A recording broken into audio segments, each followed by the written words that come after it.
Hey guys, come on in. Come on in. I know this is not a live, but come on in. Join the conversation. We're talking about Wonder Woman. All the world is waiting for you and the power you possess in your satin tights.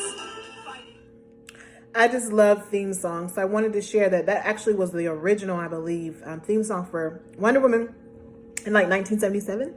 So, hey guys, hello, I'm Nicole. I am the founder of Renew My Soul. And we're all about inspiration here. We're just kind of sharing the wisdom of the Lord, the revelation of the Lord, and just being encouraged by it.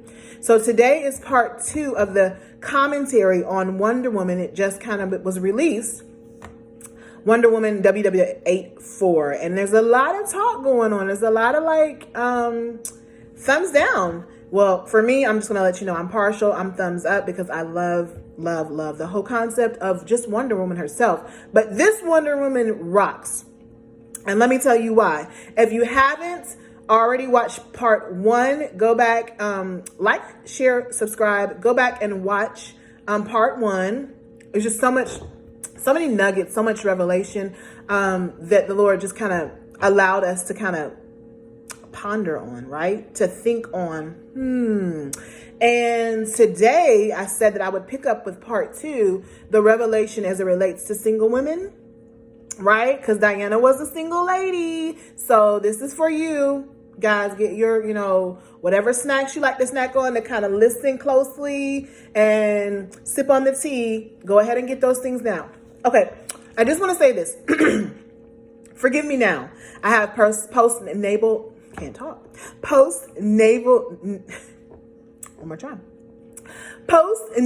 drip. So I've got some things going on here. Hey, listen, no Rona here, but it is some things that I'm dealing with. So please forgive me and bear with me. So listen, let's just jump right into this conversation, right? So Wonder Woman comes to the earth. She comes to the United States, America, to do her thing, right? To be the Amazon woman that she's called to be, the warrior that she's called to be. But in that, she's lived through many, and he checked my shirt out. She's lived through many experiences, many lives. She's had one love in her life, like a true, genuine love. And of course, because he's not built the way that she's built, he did not withstand the test of times. He actually, went on and passed away and things of that nature. So she just longed for love. How many of us can relate to that, right? She longed for the genuine love because she could have had any man, right? Now, let me preach a whole message here. She could have just, any guy that showed her attention. I mean, she had every guy that she, like I said, on part 1, she would literally in the movie just walk down the street. She was so laser focused on her assignment and focused on what she knew she needed to discover and find to be the solution, literally. Like she was a solution to the problem that was occurring in the movie, to the plot line. So because she was so laser focused on that, she didn't let the distraction of the attention of men dissuade her from her focus or from her purpose. Now that's the whole word, y'all. Let's pause there for a minute. Diana never came across as stuck up, high and mighty, sedity, like any of that. She's very humble and she knew her frailties, I think. Matter of fact, I think that she was criticized in this movie because she did show such vulnerability and frailty, which we'll get into that in just a second. But the point that I put a pin in was when I said that she wasn't distracted. She didn't let her desire for finding genuine love and who she really was in love with that guy that she, he had passed away. He had lived and, she just loved him. And I don't think her heart allowed her to have a space to believe and dream to have that type of love again. And she even said that. So that's the whole message too. I'm just getting all these messages. But the point about us as women not allowing a man to come so so much into our life or into our psyche or into our soul that it dissuades us. How many people, I'm a witness, have done that? Like, we've gotten so wrapped up in a man and our desire to kind of be loved and be in relationship and be in companionship that it alters our course. Like, we're going one way and we're like, wait, what does he need? What's going on with him? And you don't even have a ring, right? Like, we cater, excuse me, I have a cough drop. We cater to the needs of our husband, right? Like the Bible says, but until you've moved into that stage of things, like, really, we need to be tending to the affairs of our husband, our creator, which Isaiah 54 says to us. Our husband or our maker is first our husband. Or excuse me, our creator is first our husband. And we tend to his needs. What does he need? What is his heart or his position, his disposition, an opinion about things? And so again, like I said, her just being laser focused like that really depicted a picture of what we should be. We should be about our business, in the field, so to speak, in the marketplace, in ministry, whatever we're doing, just giving our heart, rendering our heart time and time again, while we're believing and in faith that God will send the love. If you desire to be married, because many women do, you desire to be in a relationship and genuine relationship. I think that speaks to her too. She wasn't so hungry for a relationship or thirsty to be loved or acknowledged or validated, and all that is real. Those are real things that many women desire. It's just the way we're created. But she wasn't so hungry for that she was easily persuaded or dissuaded from her course that she was on, which was destiny path, which was purpose. Okay. And then the other point was, sometimes we can close ourselves off because of the thing that has died. Oh, that's the whole word.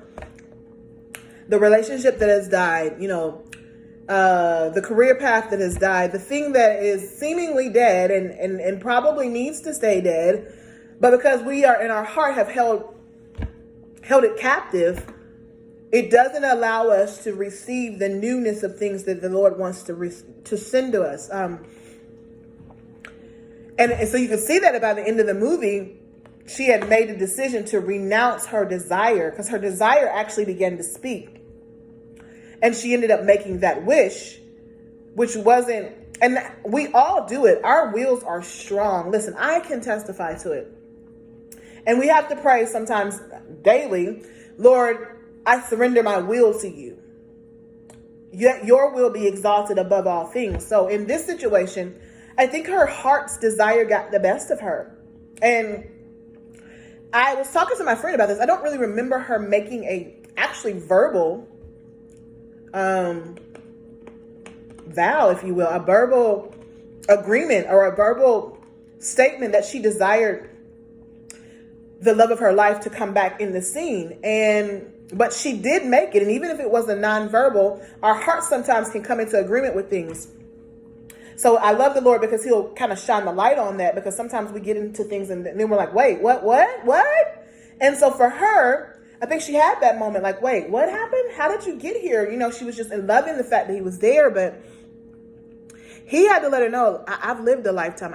Let me go for the greater good. Like, that spoke like God's greater good, his will for our life is worth the sacrifice or the delayed gratification, if you will, of any desire for love. And I think love comes in many forms sometimes, and we don't even acknowledge it or realize it. But at the end of the day, a lot of women just want to be, right, loved, in companionship, in married, because there's destiny in that.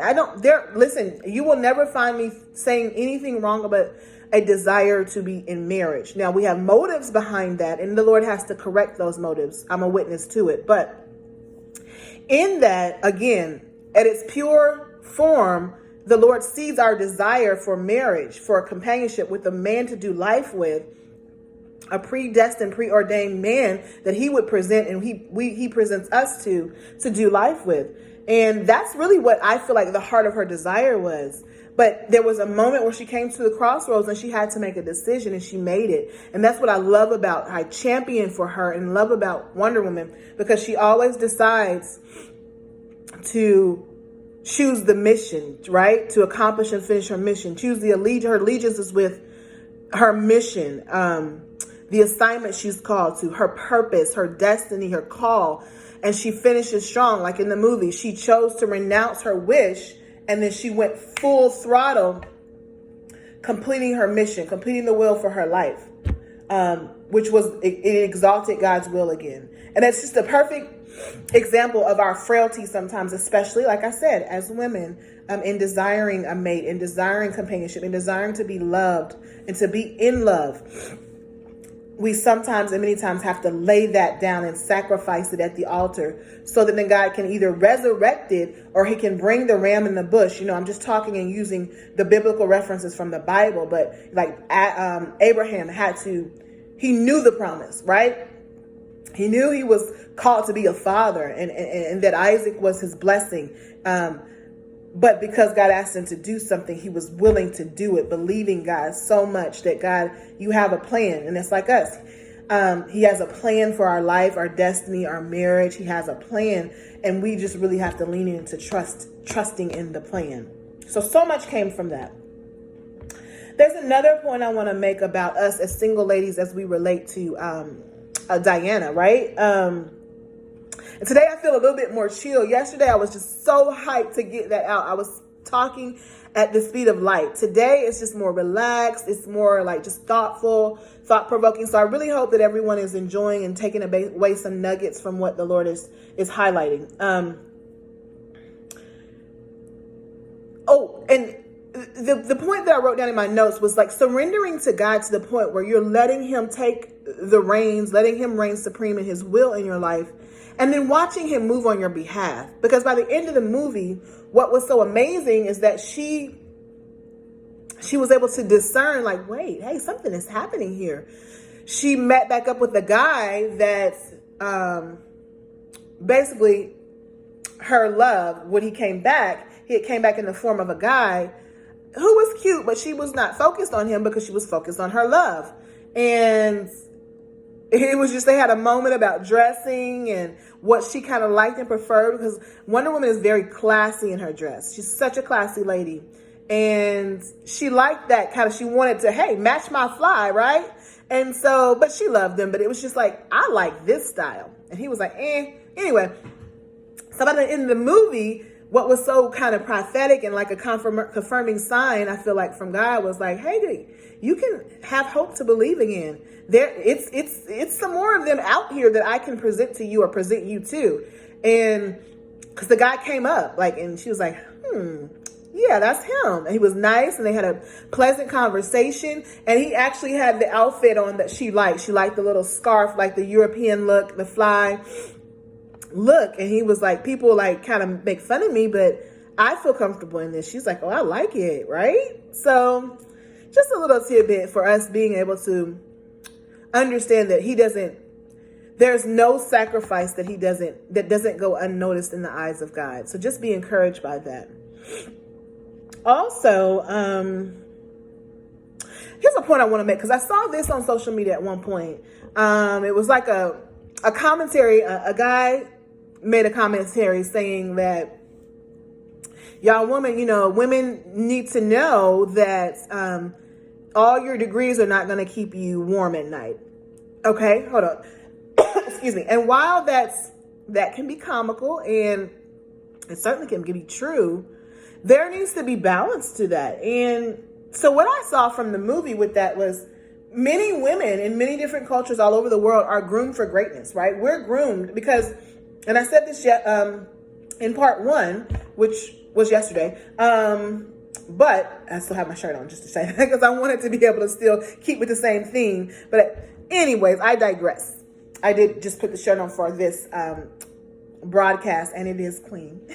So anyway, back to what I was saying. So part 1, I talked about her being groomed for her success, and how women, especially people of color and women period, are often oppressed in their societies. One way, a strategy from kind of being freed from that is to upward mobility, being able to, being able to be educated. And so with her, it's nothing different. Diana is skilled and groomed from pretty much birth, from a young lady She's competitive. She's trained to win, which is competitiveness. She's skilled, educated, beautiful.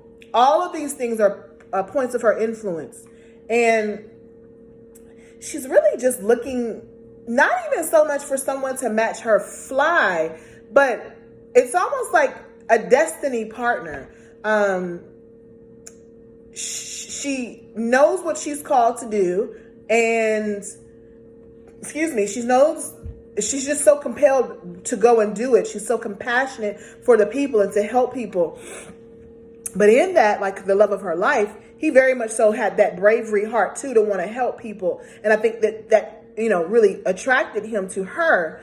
But by the end of this movie, really throughout, you could see her vulnerability as at night she would lay there and just kind of, it's the end. I call it the remains of the day, right? Where she desired that companionship. She desired that love. And so by the end of the movie, I think she was open to kind of receiving a genuine opportunity for love. And while those things are important, certainly destiny partners, someone to do ministry with, do life with, it just opened her up to possibilities where maybe, sometimes we are more rigid in the beginning. By the end of our journey, or towards the end of our journey in the process of finding love or loving ourselves or experiencing God's love, he opens us up to possibilities. So I really think that's what she was experiencing in the movie. And so that is pretty much it as far as the commentary on the single lady as it relates to our girl, Diana, Wonder Woman. So understand that you are a Wonder Woman as well. And just enjoy the ride, enjoy the journey of God creating you to be all that you're called to be in your identity in Him, first of all, and then in your love affair with Him, right? Take that journey to get or to understand what it means to be intimate with Him. And in the process, which I'm learning as well, the rewards of being intimate with Him are being seen and have yet to be seen. So be encouraged and know that. And tomorrow, I actually think, okay, maybe not tomorrow, but just look for part 3 soon coming. As it relates, there's so much, like I said, yet to be gleaned from this movie as it relates to her being a warrior and her armor. There's so much more revelations to come. So stay tuned for part 3 and have an awesome day. Thanks for tuning in. Feel free again to like, share, comment, or subscribe. We are open to all positivity and all constructive feedback. So feel free to share. And if it encourages you and you think it would encourage someone else, please definitely share. All right. Have a good one. Bye.